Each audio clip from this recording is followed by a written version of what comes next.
भज गोविंद भज गोविंद भज गोविंद। हरे कृष्णा। अनुभव जो हमारे जीवन में सबका कुछ न कुछ अनुभव होता है और उस अनुभव के अनुसार वो अपने जीवन को दूसरों के सामने उपदेश देता है। तो प्रहलाद महाराज बोलते हैं, अपना अनुभव बता रहे कि नते विदु स्वार्थ गतिम ही विष्णु। मतलब इस संसार में जितने सारे प्राणी हैं वो बस आनंद की खोज में विभिन्न प्रकार का तरीका अपना रहे हैं। कोई शराब पी के आनंद की खोज कर रहे हैं, तो कोई यौन संकर के आनंद की खोज कर रहे हैं, तो कोई आपका जुआ खेल के आनंद की खोज कर रहे हैं। लेकिन वास्तविक आनंद कहाँ है, ये वास्तविक हमारा निजी स्वार्थ क्या है, व्यक्ति को पता नहीं। इसीलिए प्रहलाद महाराज बोलते कि नते विदु स्वार्थ गतिम ही विष्णु। विदु मतलब जानना, स्वार्थ मतलब अपना हित, और गति मतलब क्या है वो चीज़ जिससे हमारा स्वार्थ होगा, वो है विष्णु, वो है भगवान कृष्ण। तो बात ऐसा कि श्रील प्रभुपाद बोलते हैं कि अनुभव दो तरह से प्राप्त किया जा सकता है। ये तो खुद ठोकर खा के या जो उस स्थिति को प्राप्त हुए हैं उसकी बात को सुनकर। कहने का अर्थ, श्रीमद् भागवतम में ऐसे भूरी भूरी अनंत प्रमाण है। जयजाति महाराज, पुरुरवा जिसके सत्ययुग में जिनका जन्म हुआ था और शादी वो किए थे उर्वशी से, 1 युग तक उनके साथ यौन संग किया, 1 युग। लेकिन फिर भी वो त्रेता युग के लास्ट में बता रहे हैं कि जो जगत में जो सुख नाम का चीज़ है बस एक मृग मरीचिका है, कुछ।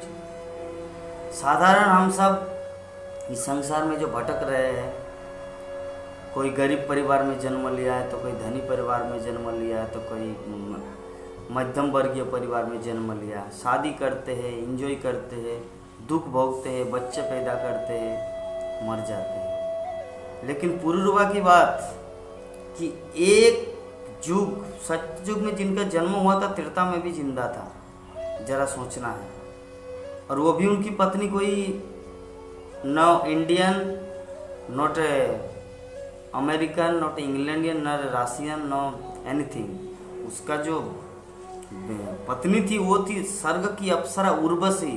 और वो उर्वशी उस तरह का उर्वशी नहीं कि स्वर्ग में पैदा हुआ, उर्वशी तो साक्षात नर नारायण के उरु से प्रकट हुआ था। तो ऐसे उर्वशी क्या, तो वो संग किया 1 युग पर्यंत, और वो भी राजमहल में किसी भी तरह का अभाव नहीं था। हमारे जीवन में क्या होता है, पूरा दिन भर परिश्रम करता है, लेबरिंग करता है, जॉब करता है, नौकरी करता है, बिजनेस करता है, पूरा दिन भर थका हुआ रहता है, रात में अपनी पत्नी के साथ संग करता है, थोड़ा सा 2-5 मिनट का आनंद मिलता है, उसी में अपना तृप्त। और ये पुरुरवा महाराज, पुरुरवा जो पूरे पृथ्वी का राजा था, और पूरा पृथ्वी का राजा था, इतना सुंदर संपन्न साम्राज्य था।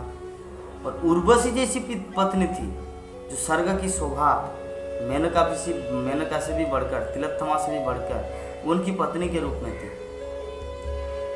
पुरुरवा के पास। लेकिन अंत में पुरुरवा अपना अनुभव बता रहे हैं कि ये जो भौतिक सुख, ये मृग मरीचिका के अतिरिक्त तो कुछ भी नहीं है। तो ये एक प्रकार का अनुभव है। और खुद ठोकर खाए और अनुभव प्राप्त किए। जैसे अरे नहीं, पुरुरवा हुआ था, उनके जीवन में हुआ था, मेरा तो नहीं हुआ ना, मैं जिससे प्रेम करता हूँ अच्छा है। नहीं, आप जब ठोकर खाएंगे इस भौतिक जगत का, तब आपको पता चलेगा। तो प्रभुपाद बोल रहे कि अपना ठोकर खाने से पहले जितना जो आपका समय का अपव्यय होगा, उससे बेहतर है कि भागवतम का अनुभव प्राप्त करके अपने जीवन को सार्थक करें। एक श्रीमद् भागवतम में सब कुछ का अनुभव, सब तरह का अनुभव, हमारे जीवन में जो जो कुछ घटना घटते हैं पूरे जन्म से लेकर मृत्यु तक हमारे जीवन में जिस प्रकार का जो भी घटना घटते सब वर्णन श्रीमद् भागवत में दिया गया है। ये करने से कैसे होता है, वो करने से कैसे होता, सब प्रकार का वर्णन। कोई सोचता नहीं बाबा तब तो हम पूरी तरह से एकदम आजीवन ब्रह्मचारी रहेंगे, कभी जीवन में नारी का मुख दर्शन नहीं करेंगे, किसी ऐसे जगह में चले जाएंगे जहाँ पे नारी नाम का कोई चीज़ नहीं है, उसका भी वर्णन भागवत में हुआ है। ऋषि सिंह नाम का एक ऋषि था, उनका पुत्र था ऋषि कुमार, और वो उनका पिताजी ऐसे संभाल के रखा था कि एक ऐसे वन में वो तपस्या कर रहे थे, अपने बच्चे का पालन कर रहे थे कि वो कभी जीवन में जान ही नहीं पाए कि लड़की नाम का कोई चीज़ होता है। वो पूरी तरह से अनभिज्ञ इस विषय में। तो एक पूरा संसार में अकाल पड़ गया, बारिश नहीं हो रहा है, वर्षा बंद है। तब यज्ञ करवाने का फैसला किया। तो यज्ञ करेंगे तो अगर वो ऋषि सिंह वो छोटा ब्रह्मचारी अगर यज्ञ करेंगे तो बारिश की संभावना है। ऋषि कुमार तो क्या हुआ, एक दिन की बात है, उनका पिताजी उनके पुत्र को बोला कि पुत्र मैं थोड़ा कुछ चीज़ के लिए बाहर, कुछ काम के लिए बाहर जा रहा हूँ, आप आश्रम में ही रहना। तो इसी ताक में रह के ये जो लड़की लोगों को, दशरथ के साम्राज्य की बात है, दशरथ के वहाँ पे उस टाइम पानी बरस नहीं रहा था, तब दशरथ के साम्राज्य से कुछ लड़कियों को लड़के का रूप जैसे गोपाल वेश होता है हमारे गोपाष्टमी इस्कॉन में, लड़की लोगों को गोपाल का वेश सजाया जाता है, सभी लड़का जैसे दिखता है। तो उसी प्रकार लड़कियों को, सुंदर सुंदर लड़कियों को धोती कामीज पहना ऐसे करके एकदम उसको नौका में भेज दिया। तो उस नदी के उस पार रहते थे वो ब्रह्मचारी। तो वो उनके पास गया, पिताजी तो था नहीं, और उनको जाके आलिंगन किया, चुम्बन किया। तो उसको अच्छा अनुभव हुआ, ये तो मैं कभी जीवन में उसको स्पर्श किया तो लड़की का हाथ का स्पर्श उसको बहुत अच्छा लग रहा है। तो बोले कि आप मेरे साथ खेलेंगे? बोले कि हाँ चलो हम लोग नौका विहार करते हैं। नौका में बैठाया और इस पर दशरथ के साम्राज्य में ले आया और यज्ञ करवाया और बारिश हो गया। इधर देखिए, इधर उनका पिताजी जाके देखा कि आश्रम में मेरा पुत्र नहीं है। तो वो जो उनका फेल डाउन हो गया ब्रह्मचारी का, लड़कियों के स्पर्श किया, उनका संग किया, जिसके कारण उनका पूरा जीवन का ब्रह्मचारी व्रत खत्म हुआ और बारिश भी हो गई। दूसरा कहानी अजामिल का आता है। अजामिल अपने जीवन में कितना कुछ सुंदर रूप से ब्राह्मण का पुत्र था, लेकिन फिर भी दुसंग के कारण वो खुद पतित हो गया। जिससे वो हम लोग अपने जीवन में देखते हैं कि व्हाट्सएप, फेसबुक, यूट्यूब या इंटरनेट सम ब्राउज़र में बहुत कुछ फालतू चीज़ दिखने को मिलता है, जिसके कारण हमारा जन्म भक्त के परिवार में क्यों ना हो, लेकिन उस संग के प्रभाव से हम लोग भी पतित हो जाते हैं। तीसरा उदाहरण आपका पिंगला प्रोस्टिट्यूट।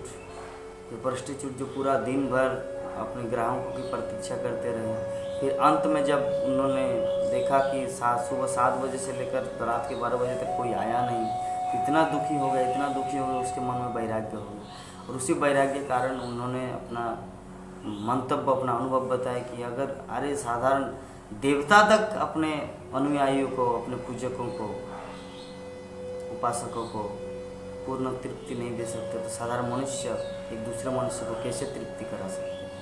इसलिए उन्होंने भगवान कृष्ण की भक्ति करनी शुरू की। तो इसी तरह हम लोग जितने सारे ठोकर खा चुके हैं, जिन्होंने अनुभव प्राप्त किए, वो सबका अनुभव श्रीमद् भागवतम में वर्णन है। तो श्रील प्रभुपाद बता रहे कि बुद्धिमान वही है जो श्रीमद् भागवतम का अनुभव लेकर अपने जीवन को शुद्ध कृष्ण भक्ति के पद पर अग्रसर करे।